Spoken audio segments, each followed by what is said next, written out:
Se le cayó la señal a mi coronel Villamey. El coronel González. Ya.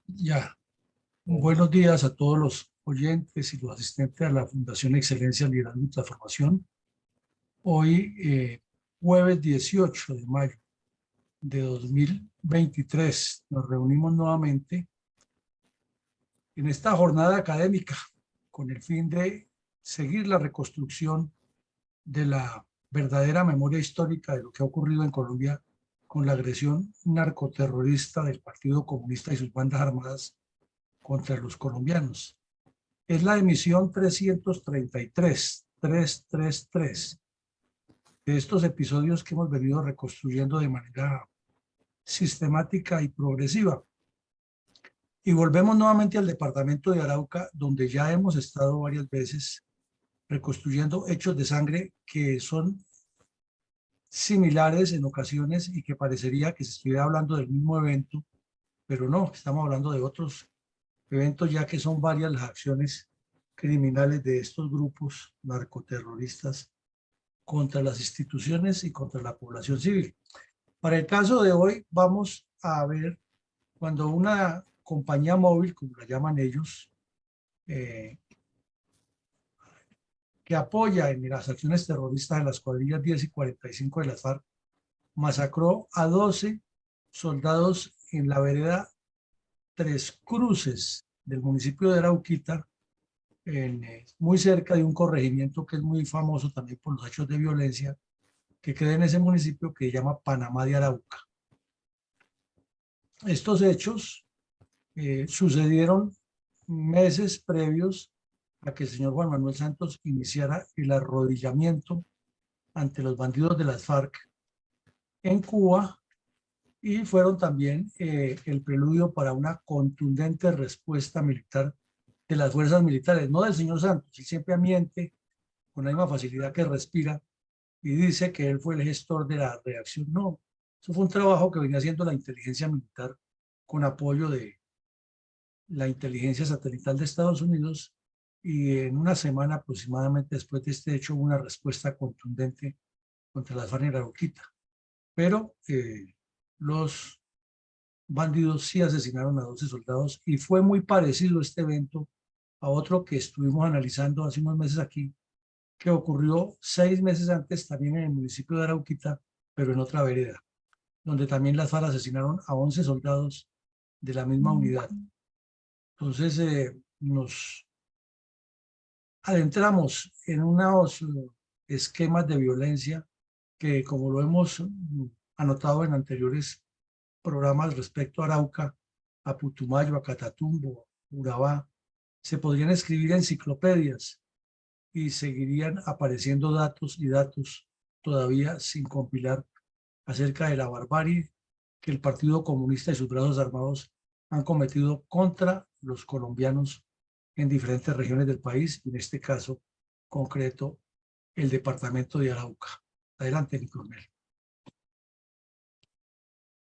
Mi coronel, desde comienzos de la década de 1960, cuando el Partido Comunista Colombiano y su brazo armado, las FARC, se asentaron en diferentes regiones de Colombia, desataron una barbarie sin par contra los colombianos, que infortunadamente persiste 60 años después, mediante la cruenta acción criminal, porque se han tipificado varias violencias, siempre justificadas con mentiras por sus gestores, y en los últimos años enfatizada en zonas urbanas del país.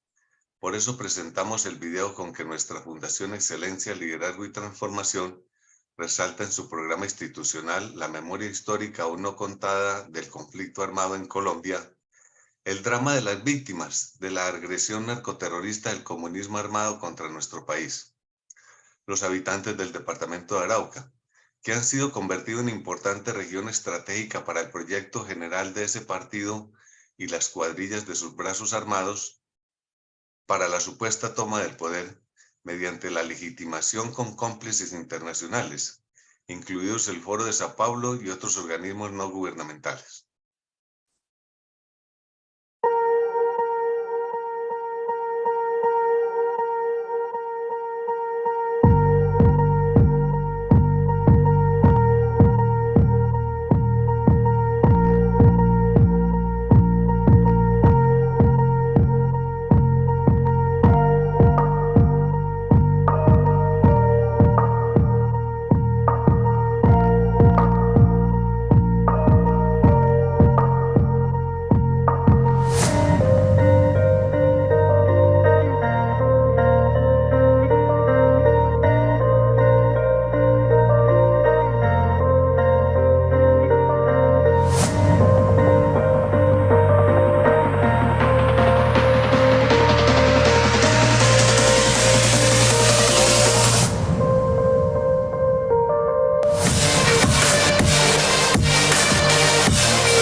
Mi coronel, ¿cuáles son las características geopolíticas y geoestratégicas más visibles del municipio de Arauquita en el hermoso departamento de Arauca, limítrofe con la hermana República de Venezuela?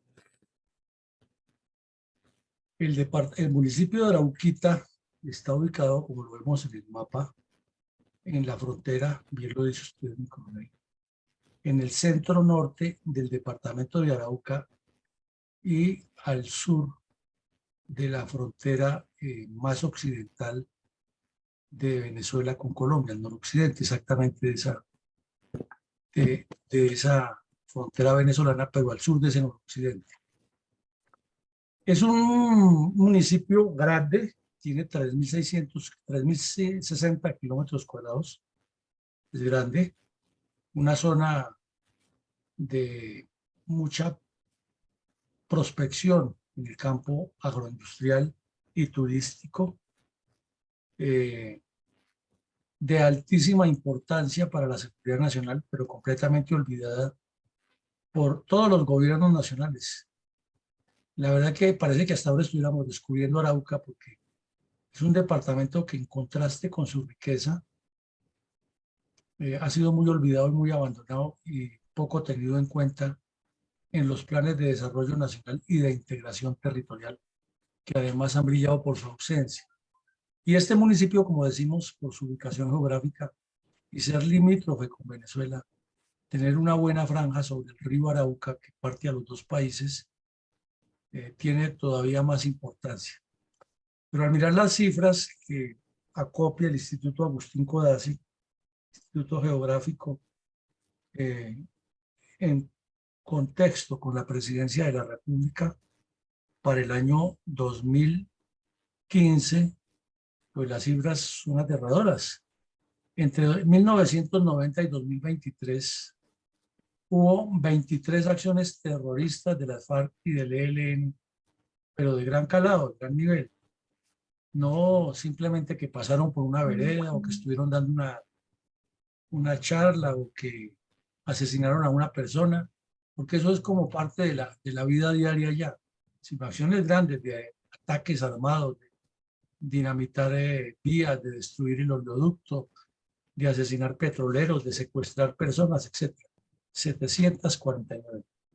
Eso, haciendo los cálculos, indica que más o menos 35 acciones por cada año, lo cual querría decir que cada 10 días, durante 23 años seguidos, en el departamento de Arauca, o las FARC o el ELN han causado algún acto terrorista entre 1990 y 2013. Ya han transcurrido hoy, a la fecha de hoy, 10 años de estos sucesos, de esta evaluación. Probablemente al sumar uno con otro, pasaría ya de más de 1.500 acciones terroristas de envergadura, repito, no acciones pequeñas, sino de envergadura. Pues el municipio, ese solo municipio de Arauca, imagínense, son 7 municipios, multipliquemos por 7 todo lo que ocurre, porque el promedio es igual en todo el departamento. Tiene un área de 305.000 hectáreas en su interior, casi todas aprovechables, son pocas las que están anegadas. Tiene 9.451 predios urbanos y 5.400 rurales para ese momento, cuando se hizo el censo, 2015. Y en ese momento tenía 41.300 habitantes, de mayoría campesina, ya que solo 18.000 estaban viviendo en la cabecera municipal, 18.700. También tiene otra característica, que dentro de la población rural hay 5 resguardos indígenas. Como es obvio de suponer, han sido víctimas estas etnias de toda la acción criminal del ELN y las FARC, y de la violencia también que ha ejercido contra ellos la Guardia Venezolana, ya que usualmente estos indígenas pasan de un lado al otro porque sus familiares, sus ancestros están en la zona bifronteriza, y pues para ellos no no existe la frontera, ellos tienen otra visión de la vida, del mundo y de sus tradiciones. Tiene una densidad poblacional de apenas 13 personas por kilómetro cuadrado y su valor catastral estaba en ese momento en 75.000 millones de pesos. Eso indica que un departamento tan rico, con tierras tan fértiles y tan ubérrimas, con una tasación tributaria tan baja y con una valoración de la tierra también tan baja, 75.000 millones para semejante extensión de territorio, pues es muy poco. Y poco lo que capta, y sumado a la corrupción, el desgreño y el olvido, se juntan todos los males. Bueno, ahora lo miramos en contexto en el mapa. El departamento de Arauca tiene dos características muy marcadas, que es, o dijéramos tres, pero dos de las tres están dentro del mismo esquema. Al occidente es montañoso, de alta montaña, y llega inclusive hasta el páramo del Cocuy en Boyacá, y se extiende hacia el norte con el departamento de Norte de Santander. Es una zona montañosa alta que ha sido explotada parcialmente con algunos cultivos, pero que no se ha desarrollado con el potencial agroindustrial que pudiera tener por su característica. Luego tiene una zona que se extiende más o menos hasta el 25% del territorio araucano, que se llama el Piedemonte Llanero, que tiene unas características muy especiales de algunas pequeñas ondulaciones en la medida que va desapareciendo la montaña, y muchos cursos de agua, muchísimos, todos naciendo en la cordillera oriental. Luego ya viene en el centro, y es muy conocido el centro del departamento, porque hay un sector que es como el eje del río L, que baña gran parte del departamento, y otra cantidad de ríos que se van formando, que van naciendo en algunas lagunas o que vienen desde la cordillera y finalmente desembocan en el río Arauca o terminan en el Orinoco. Y pues tiene una línea recta imaginaria de unos límites con Venezuela que solamente a quienes trazaron ese mapa se les ocurre esas líneas en los acuerdos que hicieron con Venezuela. Se les ocurre que eso sea un límite geográfico, que eso es inexistente y no hay ninguna barrera, ningún hito que lo determine, sino imaginario. Y pues ahí las comunidades con mayor razón pasan de un lado a otro y los delincuentes también.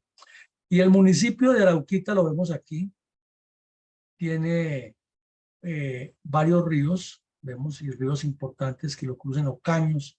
Por ejemplo, el famoso Caño Limón, tan conocido por el oleoducto, baña una parte del territorio de Arauquita. Y también el río L, que atraviesa, como ya lo hemos dicho, buena parte de Arauca, y sobre sus márgenes conviven muchas comunidades. Y aquí, por ejemplo, hay un caserío en el municipio de Arauquita que se llama Bocas del L, y es muy conocido también pues por actos de violencia y porque todas estas poblaciones rurales vienen los fines de semana, bajan del llano a los poblados, y ahí los poblados se encuentran, ahí se abastecen y ahí se encuentran con todo tipo de acciones buenas y malas de lo que es la vida sociopolítica de Arauca. Y el otro corregimiento muy conocido, el otro caserío, que así le llaman allá los caseríos, es el de Panamá de Arauca. Muchas personas piensan que Panamá de Arauca es un municipio, no, es un corregimiento, es un caserío pequeño que queda al noroccidente de Bocas del L, sobre una de las carreteras que se han construido y que funcionan en verano, porque en las épocas lluviosas definitivamente no hay forma de transitar allá. Entonces estas personas sufren mucho, tienen que abastecerse en las épocas de clima no lluvioso, porque llueve muchísimo en el llano, o semiseco. Y hay otros caseríos que están a la orilla de estos carreteables, pero siempre siguiendo el curso de algún caño. Son muchos los caños que hay en Arauca. Como se ve aquí en el mapa, se alcanza a ver que hay muchas vereditas, muchos sitios, sobre todo hatos. Un hato de esos al final se convierte como en una especie de vereda, y son la base de algunos caseríos, pero todos irrigados por muchos cursos de agua. Eh,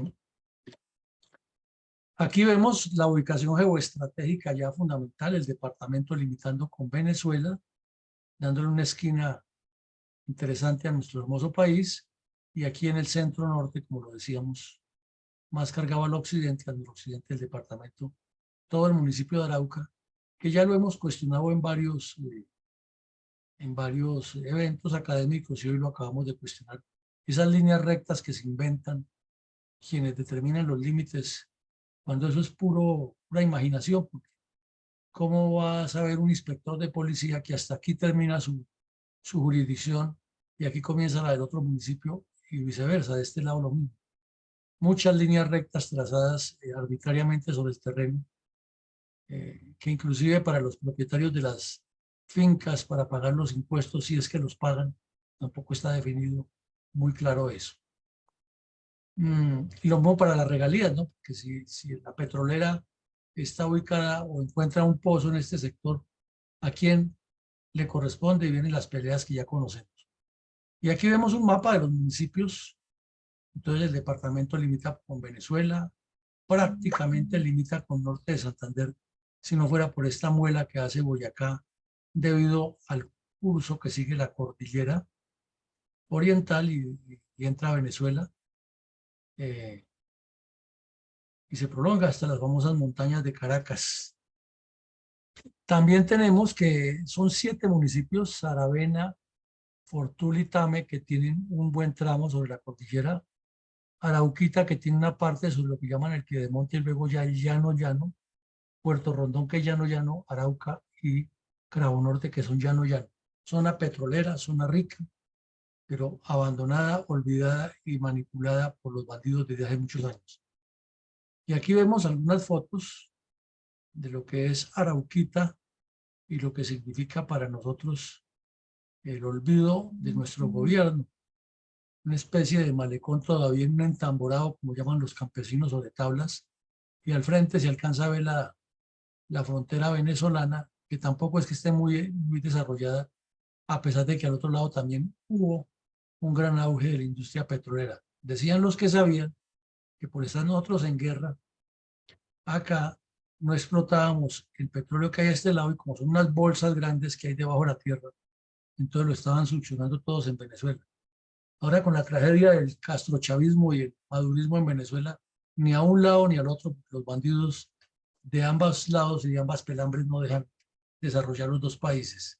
Y ahora menos con este señor que subió a la presidencia en Colombia, que anda con el cuento que hay que suspender la explotación petrolera.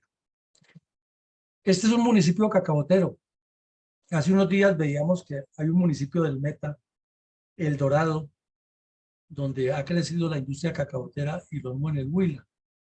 Pues Colombia puede llegar a hacerle competencia al África, que es el mayor surtidor de cacao en el mundo, si desarrolla dos cosas: la agroindustria cacaotera y la implementación de los estándares de derechos humanos que exige la Unión Europea para la producción de cultivos de elementos comestibles como es el cacao. Y es que en Europa, particularmente en Suiza y Alemania, hay un consumo elevadísimo de cacao de la mejor calidad, y Colombia lo produce. Pero por estar aquí en la guerra, y el ELN, y las FARC, Petro y Uribe, la derecha y la izquierda, no nos hemos podido desarrollar y cooptar esos mercados tan atractivos y mejorar el nivel de vida de los colombianos, porque se hace una industria agropecuaria de solo cacao en Arauca, Meta, el Cauca y otros departamentos que tienen la potencialidad de producir cacao a gran escala y con todos los estándares de calidad, además de mejorar la calidad de vida de los obreros. Podríamos ser potencia mundial, no de la vida, como dice Petro en sus ilusorias frases, sino potencia mundial agropecuaria y agroindustrial en el campo del cacao. Aquí vemos una de las carreteras que nos explica lo que es la vida. Hermoso el llano abierto. Por eso ellos mismos dicen en el llano que ellos sobre su caballo, y sobre su caballo su sombrero, y sobre ellos su sombrero. Que son unas llanuras impresionantes. Y esto es lo que llaman las matas de monte, o que son naturales, que así las forma la naturaleza, o porque han descuajado, infortunadamente, el monte para sembrar pasto y de ahí cultivar ganado vacuno. Y aquí vemos la seguridad que existe de parte de los dos países en la frontera con sus unidades patrulleras fluviales, pero el mapa es igual al lado y lado. Desgreño, mal manejo administrativo, pobreza, a pesar de la riqueza que tiene la tierra y la exuberancia de este llano. Entonces, eso nos da una idea general de qué es la zona, con mucha posibilidad de desarrollo, pero infortunadamente afectada con tanta violencia, como veíamos en un solo municipio de los 7 de Arauca, y todos son violentos, porque de todos escuchamos, bueno, no la gente, sino la historia de violencia, sucesos permanentes similares, parecidos o correlacionados siempre con hechos de sangre aterradores. Adelante, mi coronel. Mi coronel, ¿quiénes son los responsables políticos, además de los responsables intelectuales y materiales, de este crimen tan aberrante para la historia del país cometido por las FARC en la área rural de Arauquita en marzo del 2012? Hace más o menos un año presentamos aquí un libro de mi autoría que es la historia de un señor de apellido Gómez que por allá a comienzos del siglo XX organizó unas guerrillas y se rebeló contra el Estado colombiano en Arauca y que luego fue sometido y quedó para la historia ese levantamiento que era el primero grande que ocurría después de la Guerra de los 1000 días. Se supondría que ante esa experiencia los gobernantes de turno hubieran mejorado la visión sobre Arauca, hubieran hecho un proyecto de desarrollo para integrar ese hinterland tan valioso con el Herland y darle más desarrollo socioeconómico al país, pero se ve que es todo lo contrario y que siguió en el olvido. Entonces, para responder su pregunta, los primeros responsables son todos, sin excepción, los gobiernos de presidentes y sus ministros y los gobernadores y los alcaldes de esa zona, porque no han sido capaces en 200 años que llevamos de vida republicana de integrar un proyecto en el cual se responsabilice en todos los niveles el desarrollo de esta zona tan valiosa, tan importante, además que es la frontera más convulsa y más difícil de Colombia con el vecindario. Cualquier lego en la materia diría, si allí están los problemas más calientes, más complejos de la relación multinacional de la zona, ¿por qué el Estado colombiano no le ha puesto cuidado? Máximo que entre los 70 y los 80 se descubrió la mina de oro que nos llegó a llamar de manera no tan jocosa, sino más bien de reflexión, Arauca Saudita. Es mucho el petróleo que hay allá. Y no hemos podido, los bandidos destruyéndola, los políticos robándose la plata y la dirigencia nacional solo esperando que le llegue el ingreso que corresponde a ese rubro para malgastarlo o para hacer politiquería como Petro, que sabe que ahí está lo que lo puede sostener en el poder y dice que lo va a cerrar para generar más desazón y ofreciéndole a Venezuela que nosotros le compramos el petróleo. Es una estupidez colectiva de todos los que han sido presidentes y ministros, gobernadores y alcaldes, concejales y senadores y representantes de la Cámara, diputados de la Asamblea de Arauca en Colombia. Y los responsables ya materiales o intelectuales, de hecho, pues todo el secretariado de las FARC, en especial este bandido que vemos en la foto, que es médico personal de tiro fijo durante muchos años, fue médico de la Universidad Nacional y estudios en Rusia, y era el segundo del bloque oriental hasta la muerte del mono Jojoy, unos meses antes de que ocurriera este crimen que vamos a analizar hoy. Ahora, este fue el que inició con el hermano de Juan Manuel Santos todo el proceso de acercamiento para instalar el show de la mesa en La Habana. Ahora es de los dirigentes del Partido de los Comunes De milagro no está de senador ni de representante de la Cámara, pero es de los que está ahí más cerca. Y si ustedes buscan en el doctor Google con el nombre de este bandido, encuentran que permanentemente el tal alias Mauricio Jaramillo se identifica con ese alias. Es uno de los que más cuestiona todas las políticas del Estado colombiano frente a lo que se llama de las FARC. Es uno de los que más vocifera cada vez que lo entrevistan en los medios de comunicación que las FARC no son victimarios, que son víctimas, que ellos son perseguidos. Y es uno de los más cerreros comunistas y retrógrados dirigentes de las FARC. Responsable de miles de crímenes, inclusive el que vamos a analizar hoy. Adelante, mi coronel. Mi coronel, ¿cómo resaltó el Ejército Nacional la memoria de las víctimas de la masacre de 12 soldados de la 18ª Brigada del Ejército en sorpresivo ataque de las cuadrillas 10 y 45 de las FARC, encabezados por Jaime Alberto Parra Rodríguez, con los alias de el médico Mauricio Jaramillo o Wilson Valderrama Cano, en la vereda Tres Cruces del municipio de Arauquita, Arauca, en hechos ocurridos el 17 de marzo de 2012?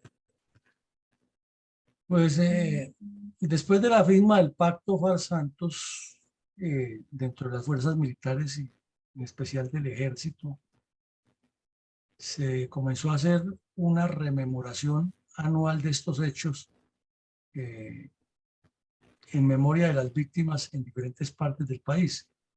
Y el 17 de marzo de 2019, cuando se cumplieron 7 años de esa masacre, en la capilla de la 18ª Brigada, se celebró este oficio religioso en memoria de los soldados Nayib Hernán Bonilla Castillo, Óscar Iván Obando Rodríguez, Dani Ochoa Hidárraga, Juan Ovidio Ortiz Ayala, Luis Miguel Quintero Hernández, Nelson Enrique Ramírez Forero, Andrés Felipe Reynoso, Edilberto Rincón Montoya, Mauricio Alejandro Rodríguez Gamboa y Cristian Camilo Rodríguez, que eran integrantes del batallón del Plan Energético Vial número 16, cuya misión era estar patrullando alrededor del tubo, del oleoducto y de las instalaciones de bombeo y controles técnicos que tiene la infraestructura petrolera para evitar que el ganado le haga daños, que el ganado puede también causar daño a las cercas y a los controles, que alguien vaya a robar material o hacer algún daño, o que también intenten instalar las válvulas clandestinas para robar líquido, que eso ocurre, o lo más grave, que los bandidos de las FARC y el ELN vengan a destruir el oleoducto. Esos planes energéticos viales se crearon desde hace muchos años, ya 3 décadas largas, y han cumplido una misión fundamental. Pues desafortunadamente, por el límite que establece el mismo terreno para moverse, porque es como una zona que toca transitarla tarde que temprano, y hay que descansar porque los soldados tienen que descansar, y como no hay instalaciones fijas y todo esto es móvil, pues la misma configuración del terreno en la selva va casi que predeterminando los sitios a donde si no llegan hoy, llegarán mañana o en 8 días, pero ahí se los puede esperar, emboscar, asesinar. Y esto es lo que ha ocurrido varias veces, inclusive ocurrió hace pocos días con el ELN en la zona de Tibú. Entonces estos soldados ese día, el 17 de marzo, estaban en esa zona lluviosa, de clima malsano, con limitaciones, y parece que llevaban 2 o 3 días ahí en el mismo sitio y salían a hacer las patrullas y regresaban a dormir al mismo sitio. Entonces lo más elemental para Juan Manuel Santos fue salir en los medios de comunicación y decir que esos soldados habían sido irresponsables, que no cumplían con las medidas tácticas. Y uno le pone a pensar, un tipo que ni siquiera prestó servicio militar, que no sabe lo que es ponerse un camuflado, que nunca ha dormido en el monte, que no conoce las dificultades, ¿cómo sale a hablar estupideces por los medios de comunicación? Y lo peor, ¿cómo los medios de comunicación le publican eso? Pero es lo que tenemos. Tristemente, estos soldados estaban cumpliendo una misión. Es muy difícil, repetimos, porque se vuelve casi que predecible si alguien los detecta en un sitio, registrando el área, a dónde van a dormir o a dónde tienen que descansar. También por los cursos de agua que hay, tienen que llegar a específicamente donde hay agua para poder cocinar y para poderse bañar. Y ya está ahí casi que determinado el sector y los pueden esperar, les pueden minar los campos o atacarlos por sorpresa. Esa fue la forma como el ejército revivió esa historia, mi coronel.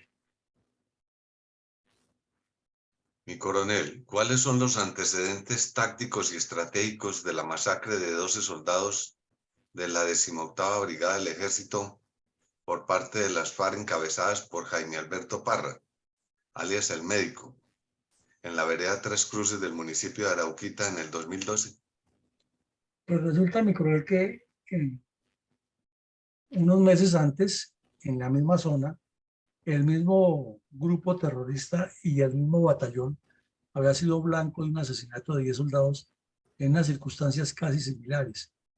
Y también para esa época, el señor Santos y el ministro de Defensa fueron a hablar barrabasadas allá y a decir que ahora sí que se tuvieran los bandidos de su puesto y que si querían la paz, que él tenía la llave de la paz y un poco de cuentos que ya le conocemos. Lo cierto es que en octubre habían asesinado a unos soldados en situaciones similares del año anterior. Esa idolatría y esa deslealtad de Juan Manuel Santos sí que le hicieron daño a la institución, porque él llegaba a todas esas zonas, era como si hubiera llegado el dueño del poder, y a decirle a las FARC, echarle un poco de discursos que ustedes van por el camino correcto, pero tienen que ceder. Y por debajo de la mesa, el hermano de Santos, reunido con los bandidos en distintas partes, planeando no cómo resolvían los problemas, sino cómo terminar de hacerle daño a Colombia, con ese pacto espurio en La Habana, cuadrando cómo lo iban a hacer. O mejor, escuchándole a las FARC todo lo que les imponían, porque las FARC nunca negociaron, las FARC impusieron siempre y siguen imponiendo. Entonces, esa egolatría, esa de lealtad de Juan Manuel Santos es tenaz, y él muy hábil, porque además tiene mucha influencia, o tenía mucha influencia en los medios de comunicación, y repartía mucha mermelada. Entonces, siempre los enfoques, si uno se pone a revisar los enfoques noticiosos de la época, todos eran como que las fallas eran militares, como que la guerrilla es mala, pero hay que buscarle una solución, y como que Juan Manuel Santos es el salvador. Es una persona trapacera, mentirosa, egocentrista, logró darle la vuelta al asunto y puso a las fuerzas militares en unos aprietos muy grandes. Entonces, desde esa época comenzó esa dificultad que hay en este momento y más evidente con Petro, ¿no? Los soldados combaten, no combaten, estamos dialogando con estos bandidos. ¿Cómo es? Pero es que si me denuncian, ¿quién me defiende? Son muchas las historias. Por su parte, las FARC estaban aprovechando ya la última etapa de seguir con la presión del canje de los secuestrados. Y digo la última etapa porque después de la liberación que se produjo con las operaciones Jaque y Camaleón y las muertes de Jojoy y de Cano, ya perdieron esa capacidad de presionar dentro y fuera del país, porque los mismos gobiernos extranjeros, que hubo unos cambios por la época, fueron cayendo los gobiernos comunistas del continente, ya no les daban la misma trascendencia. Se capturó a mucho bandido comunista desarmado que hacía parte de las redes de las FARC. Y el hermano de Santos andaba con el show de montar las conversaciones. Entonces la señora Piedad Córdoba, con su grupo de propagandistas de las FARC, que llamaban Colombianos por la Paz, pues se vio obligada a terminar de hacer la liberación de los secuestrados. Como sabemos, o lo vimos en el caso de Arauca la vez pasada, con otra operación que se hizo del ejército, se vio obligada a ir y negociar la liberación de 10 secuestrados, y cuando pensaba hacer un show con unas señoras de varios países que venían a ayudarle con el cuento, la cuarta división le hizo otra, como dijo Macías, otra jugadita, y ella, con todo su espectáculo llena de periodistas, iba a montar el cierre final de la liberación de secuestrados y ella pues se presumía iba a ser la próxima candidata presidencial porque tenía todo y resulta que el ejército le hizo la jugadita bien hecha. Aterrizaron en el aeropuerto Vanguardia, no los bajaron de ahí, sino que los subieron de una vez en un helicóptero para Bogotá y se quedó esperando con su show. Y al llegar a Bogotá, los secuestrados fueron todos llevados al hospital militar, donde permanecieron varios días sin acceso a la prensa y luego ya los regresaron y se acabó el show que tenía la señora Piedad Córdoba montada para favorecer a las FARC. Ya lo decíamos, otro antecedente importante fueron las muertes de Jojoy y Cano en 2010 y 2011, unos meses antes de estos ataques terroristas de las FARC. Entonces tenían que buscar la forma de presionar al gobierno colombiano a como diera lugar a que negociara lo que fuera, si no era la de los secuestrados, que iniciaran conversaciones en Cuba, como lo lograron efectivamente gracias a la debilidad de carácter de Santos y su hermano. Se hicieron cada vez más evidentes los nexos con la dictadura venezolana. Era la etapa final del señor Chávez en el camino que lo llevó al infierno al lado de Fidel Castro y la llegada de la narcodictadura de Nicolás Maduro. Entonces eran cada vez más evidentes esos nexos. El presidente Uribe acababa de entregar el gobierno y de entregar las coordenadas exactas donde estaban los campamentos y Santos, como siempre, trapacero y mentiroso, dijo, es que esa información de donde están esas personas ya no existe y Chávez es mi nuevo mejor amigo.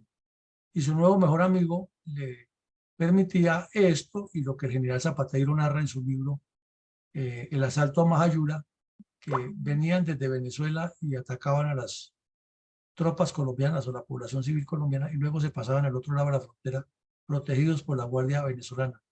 Entonces esos nexos crecieron en esa etapa final de la nefasta existencia de Hugo Chávez y de la llegada de Maduro. Hubo un crecimiento del terrorismo indiscriminado en Arauca. ¿Por qué decimos terrorismo indiscriminado? Porque es que ese ha sido Arauca. En Arauca hay, pero cientos y cientos, pues pueden escribir páginas y páginas, se pueden recorrer todos esos municipios y no se alcanza a copiar la violencia que han cometido las FARC y el ELN allá. Y para esa época decidieron incrementarlo como forma de presión contra el gobierno de Santos para obligarlo a negociar con los cabecillas en Cuba y también para posicionar cada vez mejor a la narcodictadura venezolana como mediadora debido a que está en la frontera y que tenía incidencia en el área. De remate, la crisis económica venezolana comenzó más o menos por esa época, en el final del gobierno de Chávez y ya el comienzo del desgobierno de Maduro, y se multiplicaron los inmigrantes desesperados de Venezuela que entraron por Arauca y muchos vinieron a buscar fortuna o por lo menos sobrevivencia en Arauquita, que es uno de los municipios, como ya lo dijimos, de mayor importancia en la zona limítrofe. Por su lado, los delegados de Santos iniciaron las aproximaciones en Cuba fue con el bloque oriental y el bloque oriental estaba encabezado por el tal Jaramillo y desde ahí se partió con toda la conversación y ya hubo todos esos shows que conocemos, que sacaron a la holandesa en helicóptero, que sacaron a un terrorista del Guaviare, a otro del Caquetá, pero todo ese show que se hizo en La Habana inició con este bloque oriental y con ese bandido, el mismo que ordenó asesinar a estos soldados tanto en octubre como en marzo, que es los que estamos analizando hoy. Y alrededor del tema, la propaganda comunista dentro y fuera del país, porque Colombia necesita paz. El Foro de Sao Paulo, todos los años que se reúnen, tiene un punto que ya es como si estuviera escriturado a la redacción final del comunicado. El Foro de Sao Paulo lucha por la paz de Colombia. Poco de bandidos ecuatorianos, argentinos, chilenos, uruguayos, cubanos, que tienen mil problemas en sus países y en lugar de hablar de los países, de los problemas de sus países, es la paz de Colombia el primer punto que siempre colocan. Pues claro, la paz al estilo comunista, ¿no? Adelante, mi coronel.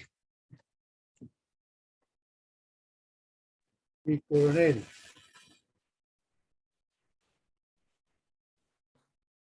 ¿cuál es el contenido del comunicado de prensa emitido por el comando de la 18ª Brigada del Ejército como consecuencia de la masacre de los 12 soldados de la 18ª Brigada del Ejército en sorpresivo ataque de las cuadrillas 10 y 45 de las FARC, encabezadas por Jaime Alberto Parra Rodríguez, alias El Médico,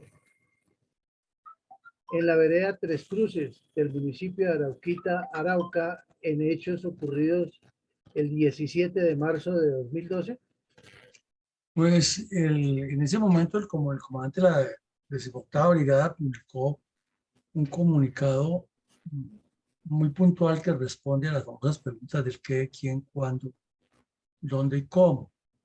E indicó que en la vereda Tres Cruces del municipio de Arauquita, en una zona ubicada a 600 metros hacia el sur de la carretera que conduce desde Panamá de Arauca a otra vereda que llama Puente Lipa, fueron atacados los soldados con cilindros explosivos y con fusiles y ametralladoras y granadas y otros elementos de guerra por terroristas de la compañía móvil Trigelio Almarales de la 10ª cuadrilla en las FARC. Ya le habíamos dicho, esta cuadrilla, Trigelio Almarales, apoyaba a ambos grupos, cuadrilla 10 y la 45, y que en el hecho fueron asesinados en ese momento. Tenían ya la confirmación de 11, después se confirmaron que eran 12, pero por el momento en el primer reporte que da la brigada informa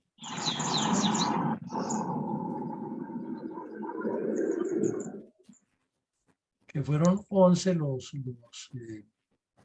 las víctimas, y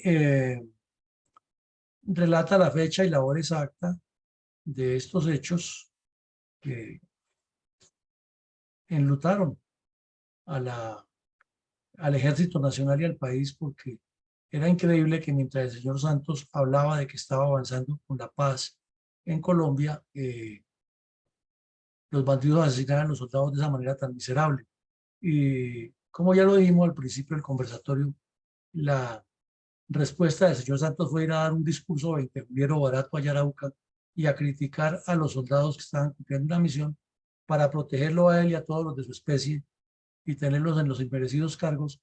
Y en lugar de agradecer el sacrificio de los soldados y de las fuerzas militares, fue a cuestionarlos y a decirles que estaban violando los protocolos de seguridad y que era responsabilidad de ellos. Eso es parte de la historia que no se cuenta en ningún lado. Adelante, mi coronel. Mi coronel, ¿cómo describió los mismos hechos el diario El Tiempo? Pues el diario El Tiempo, como era de la familia Santos o relacionado con la familia Santos, se dedicó, fue a eso, a reiterar que era una tragedia anunciada, que imagínense que un soldado le había escrito una carta a los familiares contándoles que había mucho problema, que tenían la sensación de que la guerrilla los acechaba, y que Santos había ido a decirle a los soldados la verdad, que eran unos irresponsables, etc. Pues eso no nos ayuda en nada a construir la verdad histórica ni a reconstruir los hechos como ocurrieron, sino que solamente sirve para dar desinformación, porque le comentamos a la audiencia, en todas las zonas donde hay combates de contraguerrillas, donde hay operaciones de guerrillas, usualmente los soldados escriben eso en las cartas a los familiares. Estoy en una zona difícil, aquí ha habido combates o hay posibilidad de combates, la guerrilla es muy ladina, puede atacar por sorpresa, eso generalmente lo cuentan los soldados. Entonces, utilizar una carta de esas, que es muy común, pues solo hace mella, daño y no produce ningún resultado. Entonces, esa crónica del tiempo fue muy amañada y muy a favor del señor Santos, está completamente orientada. Santos es el bueno y los que fallan son los militares que no cumplen con su tarea. Adelante, mi coronel.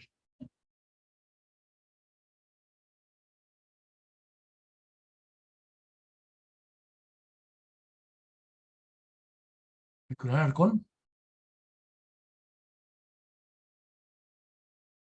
Y coronel, ¿cuál fue la versión de la Agencia Internacional de Prensa Reuters respecto a la masacre de 12 soldados de la 18ª Brigada de las FARC, encabezados por Jaime Alberto Parra Rodríguez contra alias El Médico, en la vereda de Tres Cruces el 17 de marzo del 2012?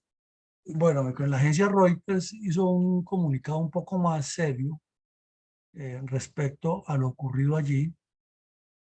Señaló que las FARC en ese momento eran consideradas grupo terrorista por Estados Unidos y la Unión Europea, y de una manera u otra le hizo ver al gobierno colombiano que no era nada conveniente sentarse a dialogar, porque todavía no se ha anunciado públicamente que había conversaciones en ciernes, pero todos los indicios apuntaban a que Santos ya estaba negociando con las FARC, y Roy Barreras y Benedetti eran los dos personajes más activos, hablando de que Colombia necesitaba la paz, que acabar la guerra, que los soldados debían ponerlos más bien era a construir escuelas y a hacer guardabosques y no a combatir, y que no atacar a la guerrilla y que de esa manera la guerrilla hacía la paz. Eso ya venía en ciernes. Entonces el periódico aquí lo hace entender o mejor la agencia Reuters en su comunicado hace entender que se va a negociar con unos bandidos que asesinan de manera leve y a sangre fría a los soldados. Y también les hizo hincapié que luego de que anunciaron la liberación de los últimos militares que tenían en cautiverio, en apariencia, de manera unilateral, las FARC habían demostrado un gesto de paz anunciando que iban a suspender los secuestros, lo cual no era sino una quimera y una mentira. Pero en síntesis, entre el reporte que hace la agencia Reuters y el publireportaje que hace el periódico El Tiempo, la diferencia es bien marcada al leer los dos contenidos. Adelante, mi coronel. ¿Por qué el diario colombiano especuló acerca de los resultados concretos de la masacre de los 12 soldados de la 18ª Brigada del Ejército en sorpresivo ataque de las cuadrillas 10 y 45 encabezadas por Jaime Alberto Parra Rodríguez, alias El Médico, en hechos ocurridos el 17 de marzo en la vereda Tres Cruces del municipio de Arauquita, Arauca?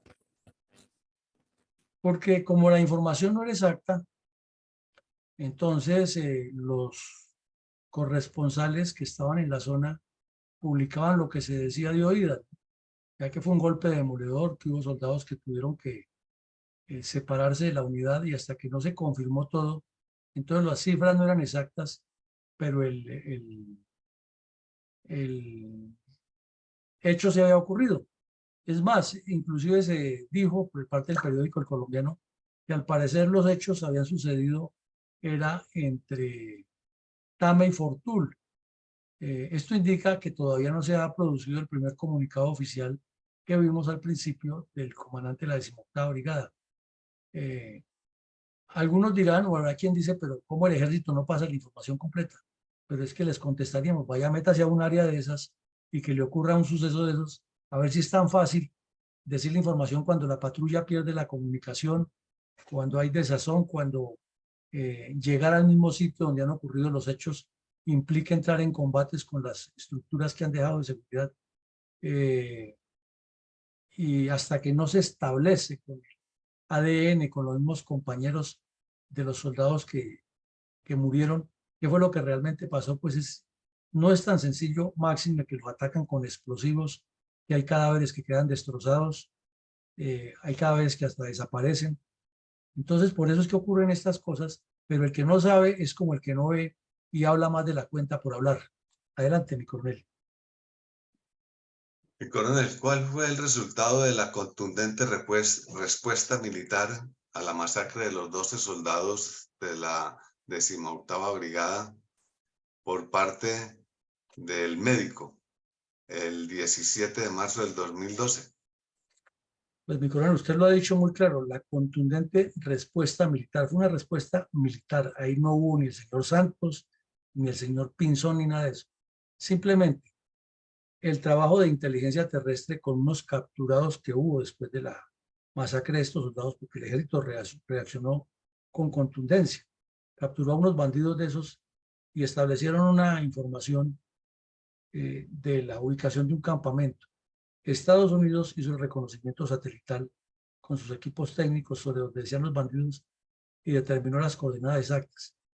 Entonces el general Navas, que era el comandante general en ese momento, ordenó una operación inmediata con la fuerza disponible, con su mejor capacidad de combate. Y una semana después de ocurridos estos hechos, la Fuerza Aérea bombardeó el campamento de la cuadrilla. Fueron dados de baja 33 terroristas. Entre el bombardeo y el desembarco de las tropas que entraron en combate inmediatamente con los que salieron de la zona de combate o los que estaban fuera del campamento, y pues hubo varias capturas, muchos decomisos de material y algunos de los que han participado en el crimen cayeron allí. Entonces, inmediatamente el señor Santos volteó la torta. Ahí sí ya no eran los soldados irresponsables, sino era su genialidad estratégica la que lo ha llevado a dirigir la operación. Él personalmente ha tomado las decisiones. Yo tomé, y el ministro de Defensa, que no se le quedaba atrás, en la misma tónica, dándose publicidad y hablando de que ellos eran los gestores, cuando fue una acción netamente militar, fue un trabajo de inteligencia militar y fue la respuesta de la acción contundente de nuestros soldados contra estos criminales. Pero entonces yo Santos, yo Pinzón, yo soy El Salvador, y le dieron la vuelta y aparecieron en los medios de comunicación, fueron ellos como los gestores. Y entonces Santos volvió con su cuento: es que si las FARC quieren la paz, deben saber que cuando yo me pongo bravo, entonces voy y los golpeo, porque es que yo soy el ministro de Defensa que más los ha golpeado, y ahora yo soy el presidente que más los ha golpeado, y entonces ustedes saben que yo me pongo bravo. Increíble.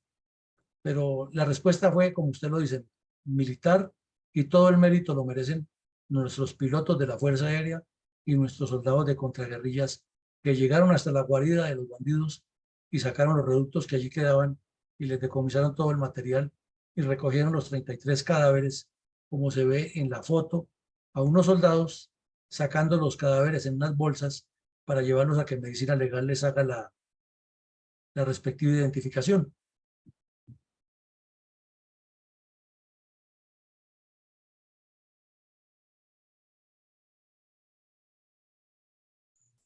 Mi coronel, ¿cómo analizó la revista Semana el contundente bombardeo de las fuerzas militares contra una guarida de las FARC en Arauquita, en el que fueron neutralizados 33 terroristas? Pues la revista Semana ilustró el artículo con las fotos de los 11 soldados masacrados, pero fue más allá y resaltó que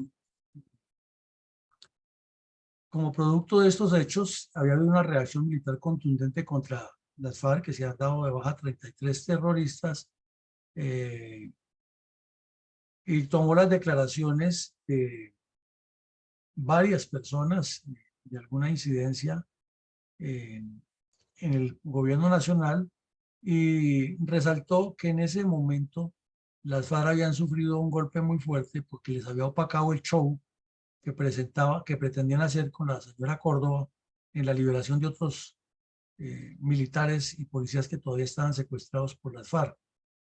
Como se nota, todo esto es un entorno de un tira y afloje, un manejo politiquero, no político, de la situación, y los soldados poniendo la sangre, y el pueblo colombiano, porque los soldados son pueblo,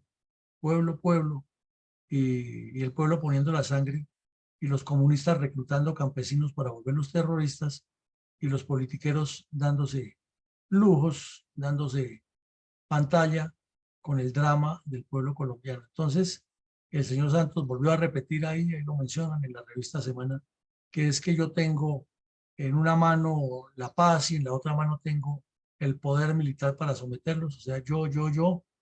Y entonces por eso la revista Semana tituló con un adagio muy popular, que unas son de cal y otras son de arena, lo que estaba sucediendo.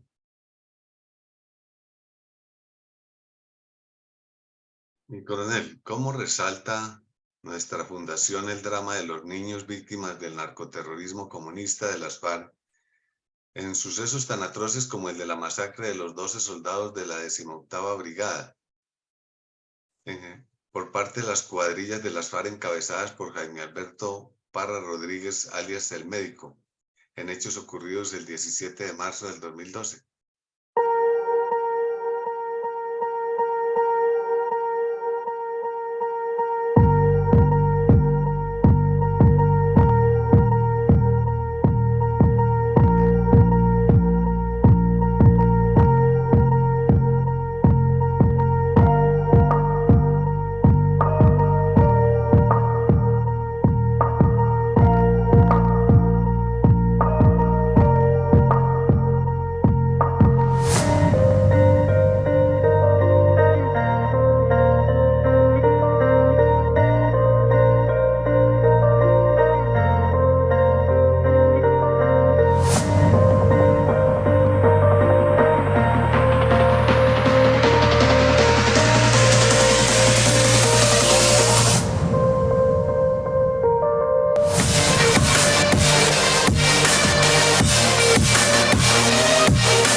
Mi coronel, al término de cada episodio de la memoria histórica, como el del día de hoy, y que aún no ha sido contada del conflicto armado que realiza nuestra fundación, usted siempre hace un balance puntual de reflexiones respecto a los hechos del conflicto, que analizamos a diario en este espacio de opinión y estudio científico de la violencia comunista contra nuestro país.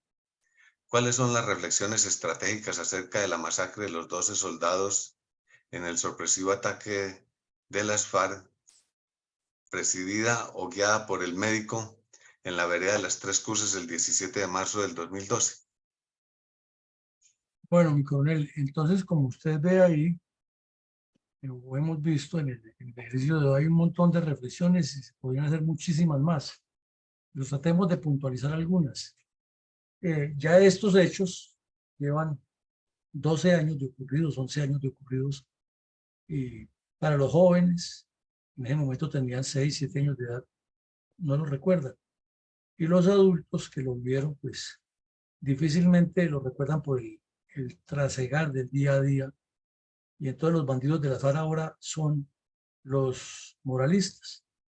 La mujer de tiro fijo era la que manejaba todas esas comunicaciones, era la coordinadora de todas estas acciones criminales, porque después de que murió Tiro Fijo la recogieron para los campamentos del Mono Jojoya, que siguiera ya una tarea con él. Y luego, cuando murió Jojoy, quedó con este bandido del Parra, el médico, y con él era que coordinaba todas esas acciones. Pero nadie lo menciona y esta señora antes, por el contrario, la vemos de moralista y de crítica de todos los gobiernos y de los derechos humanos, como dice ella misma. Entonces hay un olvido de estas acciones criminales de las FARC. Con todos estos hechos nos queda muy claro que las fuerzas militares y de policía tienen una importancia capital en la seguridad, en la paz y en el desarrollo nacional. Y que si el señor Petro sigue con sus ideas estúpidas de sacar a la policía del Ministerio de Defensa y de minimizar la capacidad de las fuerzas militares y volver a todos los terroristas gestores de paz y hablar de guardabosques, un poco de insensateces, cuando esta gente lo que sabe guardar es bosques pero llenos de coca, de cultivos de coca y de marihuana y de amapola, pues el país no va a salir adelante y le va a ir muy mal, porque las fuerzas militares y la policía son esenciales en la seguridad y el desarrollo de Colombia y en la paz. Hay una demostración de una persistente utilización del terrorismo sistemático y sostenido con fines politiqueros, con fines manipuladores por parte de las FARC y una connivencia del Estado colombiano que le lleva la cuerda en eso en cada etapa de sus acciones criminales. Ya han pasado 12 años de esto y estábamos viviendo lo mismo que ahora. El ELN ahora está utilizando la presión, el terror, el miedo, no se concretan en la mesa, igual hacían las FARC. El ELN dice que no, sí que hay que hacer un pacto de suspensión de hostilidades, pero un momentico, que no sea tan total como dice el gobierno, porque es que fue, que mire, que por allí, y las FARC hacían lo mismo. Bueno, la estrategia del terror en los municipios, ya lo hemos anotado en anteriores conversatorios, es común para el M-19, para el ELN, para el EPL y para el FARC. Es la forma de hacerse sentir. Si no causan terror en los municipios, sobre todo los que quedan alejados del país, para dar la sensación de que ellos controlan amplias regiones, pues nadie los voltea a mirar, porque como decía el mono Jojoy a los periodistas, si usted viene a visitarme porque me ve con un fusil en la mano, si yo estuviera con un asadón echando asadón y una ruana, nadie vendría a visitarme por aquí. Entonces ellos saben que el terror es la clave y por eso le ponen tantas trabas. Hablan de hacer la necesidad de hacer los ceses bilaterales, pero le ponen tantas trabas cuando los van a puntualizar y a obligar y a concentrarse de que no hagan más daños, porque no tienen cómo presionar. Y ya concentrados, así tengan 1000 fusiles ahí listos, desde que no puedan sacarlos de ese sitio, pues no causan el terror. Entonces ellos necesitan el terror como forma de hacerse visibles. El narcotráfico y los nexos internacionales se hicieron mucho más evidentes, sobre todo con la narcodictadura de Hugo Chávez, que fue el artífice del crecimiento y replanteamiento de las FARC luego de los contundentes golpes que le dieron las fuerzas militares, no los gobiernos, ni de Uribe ni de Santos, no fueron ellos, fueron las fuerzas militares y de policía las que doblegaron a las FARC. Pero la política fue la que permitió que sobrevivieran y la corrupción para facilitar los nexos internacionales y nacionales de los guerrilleros con diferentes instancias. Colombia no sabe, realmente los colombianos no sabemos, no entendemos, no hemos querido identificar cuál es la importancia geoestratégica de Arauca.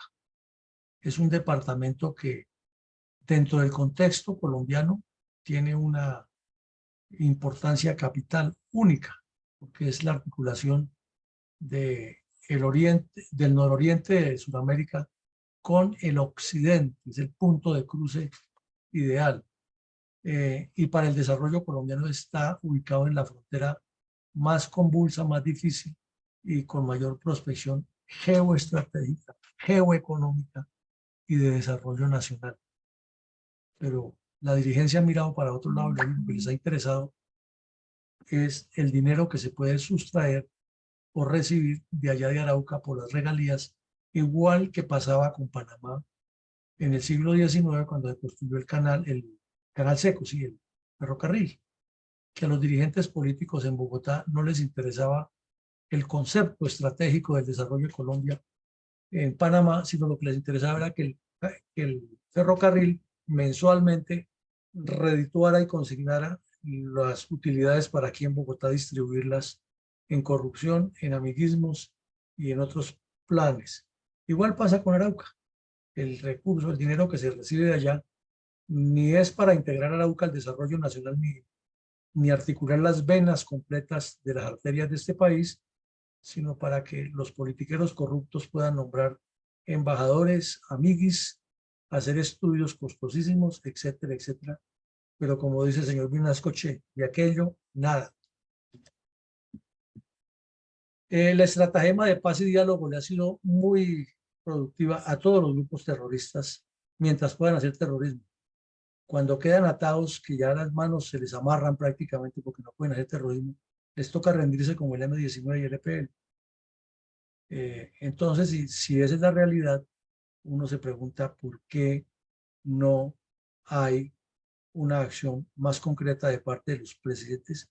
Porque es que hablar de paz y diálogo y estar siendo mediáticos también les da réditos a ellos.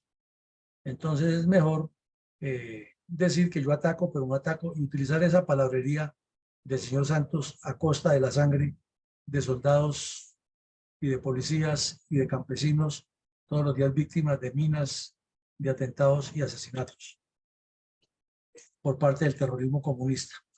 Y por último, se le olvida al país que todos estos hechos ocurrieron no solo como la consuetudinaria acción terrorista de las FARC, sino como un método, un medio, un mecanismo, una herramienta que tenían las FARC para presionar la liberación de los secuestrados, y la señora Piedad Córdoba y sus socios haciendo el show, viajando y cuestionando a los gobiernos de turno y diciendo que había que entregarle todo lo que pedían los bandidos de las FARC.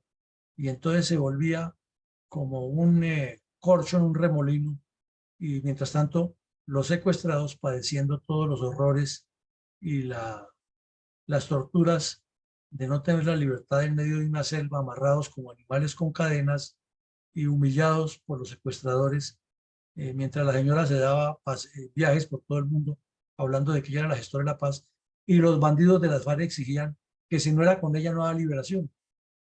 Entonces ese olvido de esa manipulación es parte del problema y no de la solución. Mi coronel, el turno es suyo para los comentarios. Gracias, mi coronel. El comentario de hoy lo llamamos petróleo y telones. La riqueza petrolera del departamento de Arauca fue el atractivo que llevó a la región al terrorista Ejército de Liberación Nacional, ELN, cuadrilla bandolera surgida del movimiento revolucionario liberal, creado por el político Alfonso López. Ese proceso también fue propiciado por la complicidad de directivos europeos simpatizantes de la ideología socialista, gerentes de la compañía petrolera que inició la explotación del yacimiento de Cañolimón, quienes les entregaron al grupo terrorista una considerable ayuda económica en dólares. Cuantiosos dineros con los que los pocos rebeldes sobrevivientes del grupo bandolero se repusieron de la derrota que le había infligido el ejército en el nordeste de Antioquia, y que lograron fugarse gracias al apoyo del presidente Alfonso López, quien fue perverso simpatizante de ese grupo terrorista para que no fueran totalmente destruidos, ya que ordenó detener los combates y el ejército acató, a pesar de ser una total traición política al esfuerzo de los soldados. La economía de Arauca inició un periodo de progreso con las regalías del petróleo. Eso atrajo a los terroristas de las FARC, quienes también han querido disfrutar de la bonanza petrolera. Pero siendo este un valioso recurso de beneficio nacional, las Fuerzas Armadas han protegido dicha riqueza, lo cual obstaculizó la destrucción extorsiva de la infraestructura y demás acciones delictivas de los dos grupos terroristas.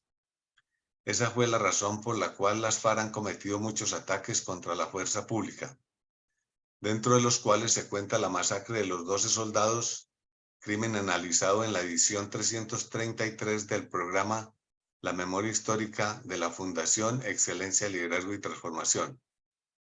Una docena de héroes que dieron su vida por defender los intereses nacionales y los derechos fundamentales de los colombianos, donde prima el de la libertad de religión.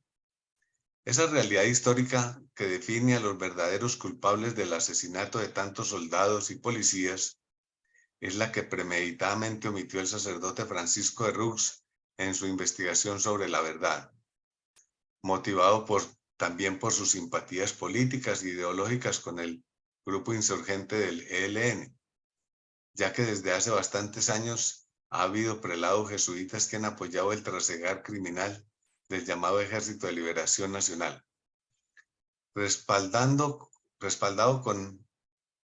con el cual la comunidad jesuita históricamente sale muy mal librada.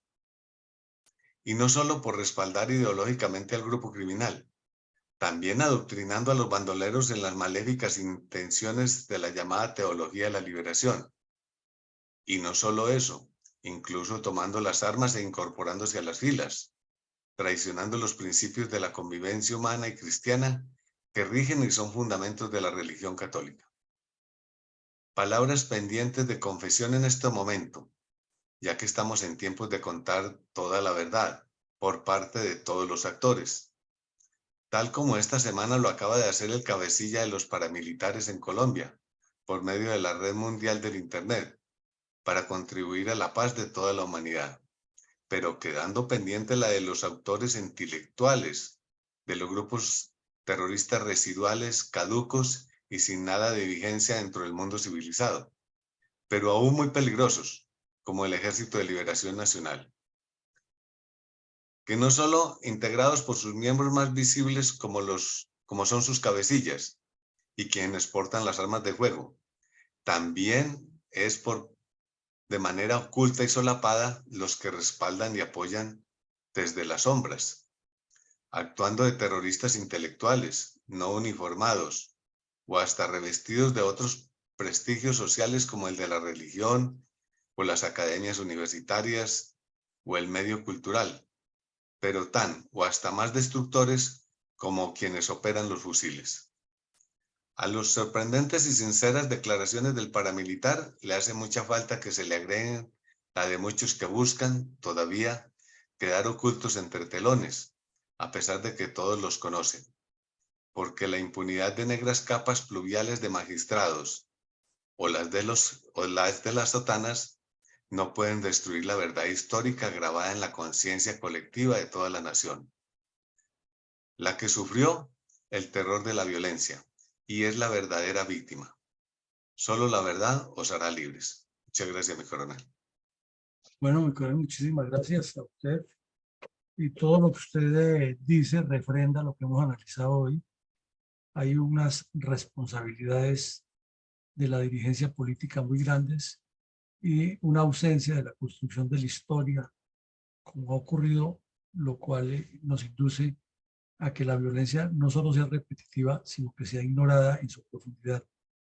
Pero esa es la tarea que nos hemos propuesto, de abrir caminos, de despertar mentes, de invitar a la reflexión para que vayamos más allá del hecho inmediato e interpretemos la realidad del destino de un país que no puede seguir ni en manos de los politiqueros corruptos que lo llevan al fracaso, ni asediado por el terrorismo de los comunistas que siempre encuentran a sus legitimadores desde la comodidad de la redacción amañada y de remate pagados por el propio pueblo colombiano con sus recursos.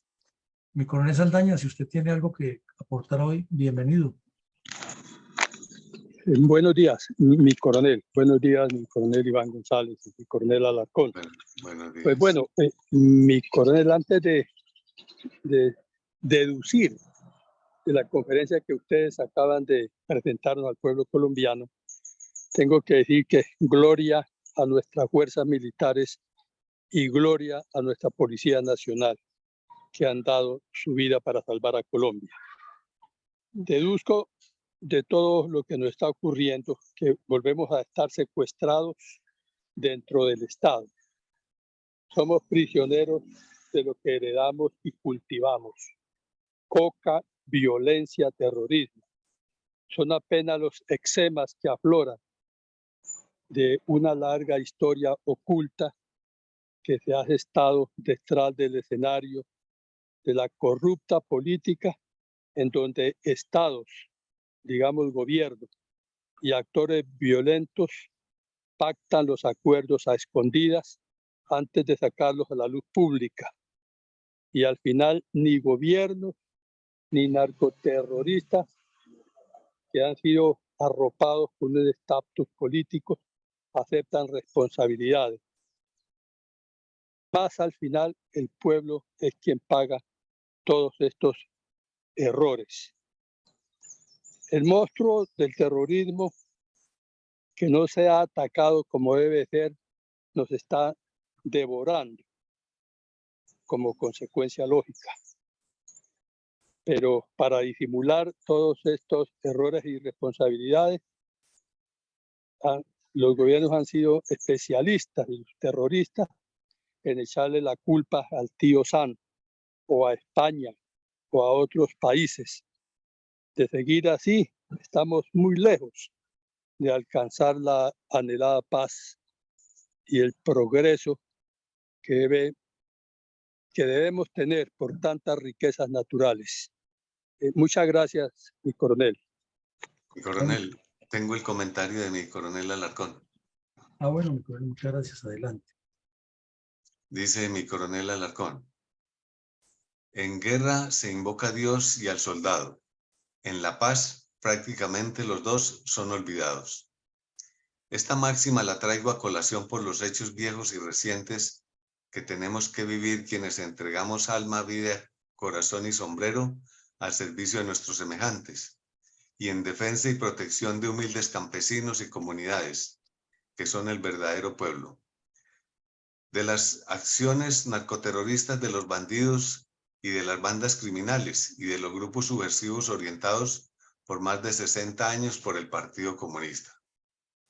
Pero este accionar es rápidamente olvidado o dejado a un lado la máxima si se cuenta con el apoyo de tribunales formados por la misma subversión y el mismo comunismo, con comisiones como la del cura de Rux, con informes sesgados culpabilizando al gobierno.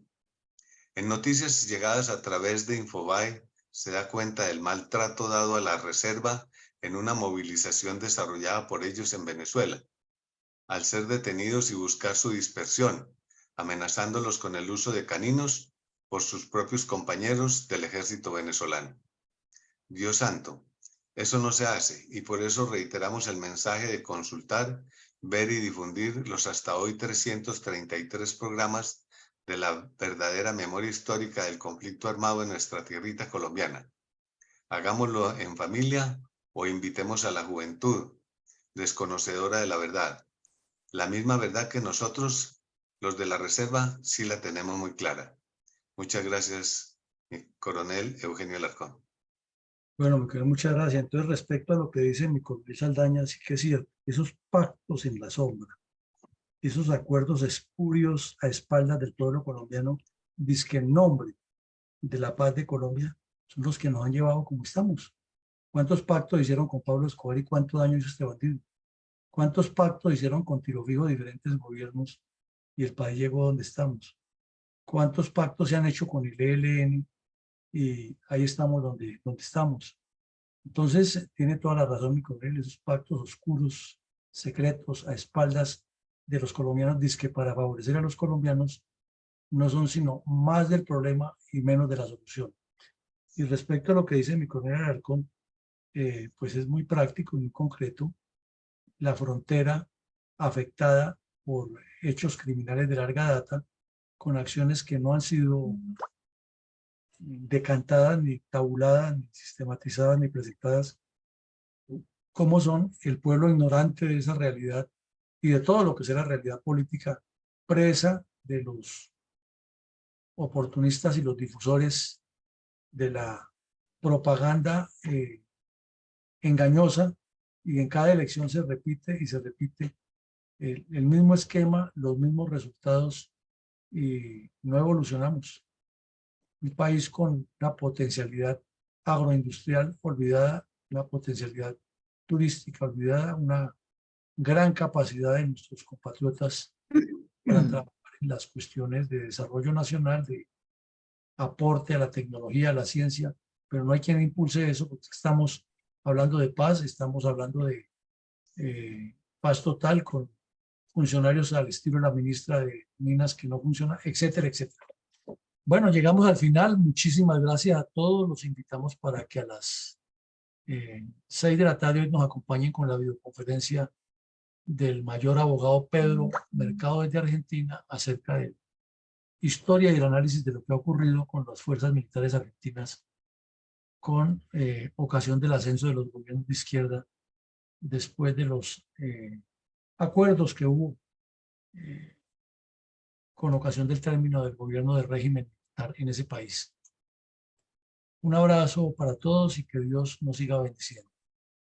Gracias.